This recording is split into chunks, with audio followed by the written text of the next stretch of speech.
Alright folks, welcome back. This is episode 16 of the Array Archive series. In this episode, we're going to be going over the propulsion block. This PD array is an alternative of the order block. Yep. And a pretty strong PD array. Matter of fact, I think it's actually stronger than the order block. In short, the propulsion block is, for example, if it was a bearish order block, as you know, a bearish order block is up close candles, or two or more consecutive up close candles, both versions of an order block. Whenever price visits an order block, okay, so for a bearish order block, it has to what? It has to jump into it, just like this. See this right here? It has to jump into it. So you see these two candles over here? This right here? Price has to jump into that order block to use it, right? So whenever price does that jump, the deepest up close candle, this is for a bearish propulsion block or a bearish order block, whatever you want to say, or just bearish context in general, the deepest up close candle that visits that order block or that digs into that order block, that entire candle is the propulsion block. Now, ICT says that this propulsion block is very strong. Now, when I'm saying he says that, I'm saying I take it as if it's stronger than the order block, because I've never heard him say the order block is super strong. And as we can clearly see, like, look, if I just go into that example I just highlighted here, okay, we got the order block right here, right? This is it. This is the order block right there. This candle right here is the deepest up close candle that, digs into the order block. When I say deepest, what do I mean? Well, let's see if you know right off the bat. Well, what do I mean by deepest candle? I mean body wise, the deepest body.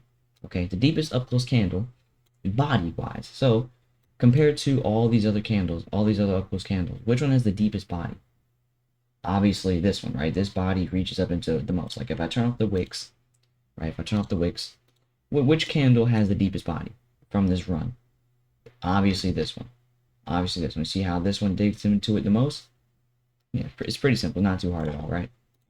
Turning back on the wicks, when price breaks below that candle, okay, since this is a bearish example, when price breaks below that candle, it will retrace back up into the candle. And yes, you can use quadrants, equilibrium, all that on this candle. It'll retrace back into it as it does right here. Retraces back up into it. Now, what's supposed to happen is, since it's touched a PD array, created another, and it's touching that PD array also, it's supposed to deliver immediately. If you want to just keep it simple, that's what it's supposed to do. But once this propulsion block is created, think of it as if, okay, we've tapped into the last set of buy-side delivery before price reverse. This is the change of state of delivery right here. This is the last set of buy-side delivery before we reverse, causing a change in state of delivery. So we were coming back into those last set of orders, which is that order block. That's change state of delivery.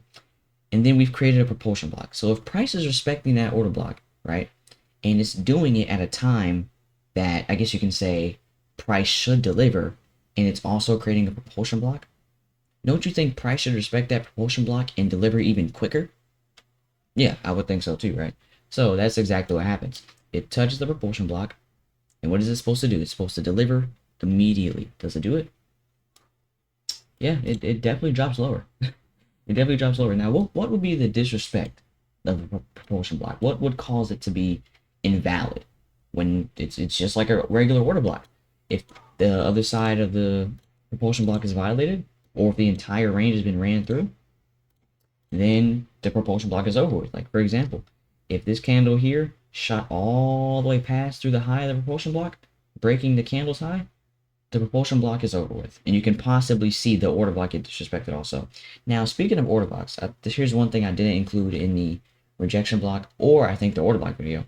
Whenever a order block gets touched, right, in order to confirm that it's going to respect it, or to anticipate that it's going to be respected, the rejection block that's above it should not get touched. So the rejection block here would be this candle. That would be your rejection block.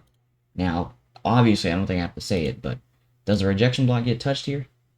No, not even close. So since the rejection block does not get touched, what should price do? It should respect it. Now, I would say it's supposed to respect it, as in it's a chance that it can violate or touch the rejection block to then violate the order block. But every time I see it respect, well, not necessarily respect, but every time I see it not touch a rejection block, it'll respect the order block. So most of the time, whenever it does not hit a rejection block, price is going to be pretty tempted to respect the order block just by not touching the rejection block. Just had to let you know that because I didn't mention that in previous videos. I don't think so, at least. Jeez, I'm stuttering a little bit. I just woke up. So anyway, let's do some more examples. So we got this down close candle here. This entire candle is a order block. Now, as you can clearly see here, on the first visit, and mind you, it's the first visit. The first visit, well, no, not even the first visit. Just if price is visiting it multiple times, right? We got 1, 2, 3, 4. If we have multiple visits, right?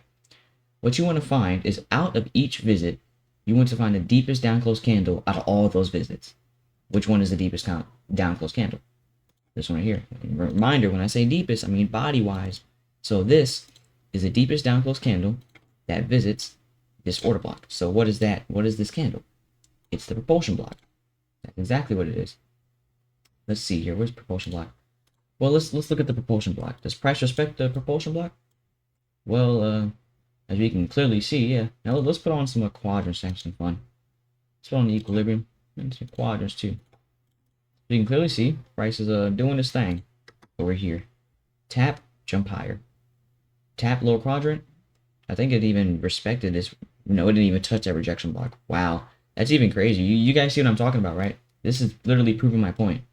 So you see how this rejection block down here, I don't even think it gets touched whatsoever. Yeah, wow, that's crazy. You see how price gets super close to the rejection block, but it doesn't touch it? No matter how close it gets to it, if it does not touch the rejection block, that's a very high chance that price is going to respect the order block. And does it do it? Yeah, it does. But anyway, back onto the propulsion block, we can see that price visits the lower quadrant down here. Another candle opens up. But look at all these candles. See how they're staying above the equilibrium? See that? Mind you, this is the equilibrium of the what? Propulsion block. This is not the equilibrium of the order block. This is a totally different PD rate. This is this candle right here. It's that candle right there. Now, the disrespect of this propulsion block, or as you would consider violated, or not really, I guess you could say considered to be referenced to anymore, is the break of the low of the candle. Just like a order block. Just like a bearish order block, whenever price breaks the low of the consecutive down close candles, or if you're using the singular form of the candle, it's considered disrespected. But price did it do it here? No, it respected its equilibrium, did it very nicely, and proceeded to deliver higher during what's this, PM session? Yeah, there you go, it's PM session, and then it delivers, and offers you a nice, let's see here, 310 points. Pretty clean if you ask me. So that's just a nice little propulsion block that is very strong, as you can see. And when I say strong, I mean aggressive delivery, aggressive and immediate delivery. That's what it should do. Aggressive and immediate delivery. Obviously, this wasn't aggressive. Well, no, even if it was still outside a session, but it was still pressing higher pretty aggressively. So no, I take that back. This is some pretty aggressive movement for it to be a Sunday opening. From like right here, right?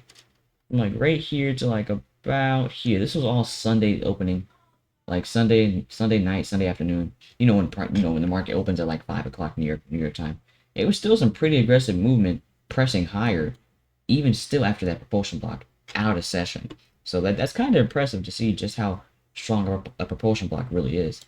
Anyway, let's find another example, shall we? Let's see. So we got these consecutive candles here. Let's see. I don't think price touches this propulsion block. Yeah, no, it doesn't. But we have, see these 3 consecutive up close candles? 1, 2, 3. That entire thing is your order block right there. If I can even select it. Yeah, I need to stop recording as soon as I wake up, because I haven't given my brain enough time to recalibrate and actually teach you these things properly. But hey, I think I'm still doing it pretty fine, am I? Give me some feedback in the comments. So the deepest up close candle that visits this order block, since this is a bearish order block, the deepest up close candle, body-wise, is this one. Right? Is this one. So this is your what? Propulsion block. Price doesn't hit it, but if price was to hit it, it would obviously drop lower. Now, I'm going to say one thing. when you see the propulsion block get formed, right? You don't have to see it get touched on the same time frame. Okay, so this is a 30-minute propulsion block, as you can clearly see here. It's 30-minute time frame up there. See that? This is a 30-minute propulsion block. Reminder: if price on, well, no, let's not even say that. When price breaks below it, right? Because I'm not going to sit here and say it has to break below on a certain time frame, because all time frames are in sync. It just doesn't make any sense, does it? But whenever price breaks the low of the propulsion block, or really any PD array that whenever any PD array is activated, it doesn't have to necessarily trade up into it on that same time frame that it was created on. You get what I'm saying? You can still refer to it on the lower time frames because the PD array has been what? It's been activated. That's how ICT does it. If you look at his lectures, he would use higher time frame PD arrays with lower time frame price action and look at the equilibrium in lower quadrants, upper quadrants of those PD arrays on the 1 minute and even 5 minute. And it'll be like a 4-hour PD array. And guess what? Will price act with it? Will it interact with it? Yeah, sure will. It sure will interact with it. So when price breaks below the low, activating the propulsion block, you can jump down to the 5 minute, 1 minute, or whatever you trade on to get some sort of entry or get some sort of underlying narrative with this propulsion block. And then you can add your quadrant levels and equilibrium levels to, really get some good precision on the lower time frames. So just keep that in mind.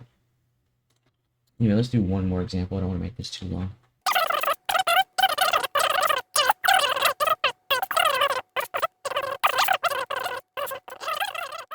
If I don't find one, I'm in the video here. Okay, never mind. I got one. It's the last one, I promise.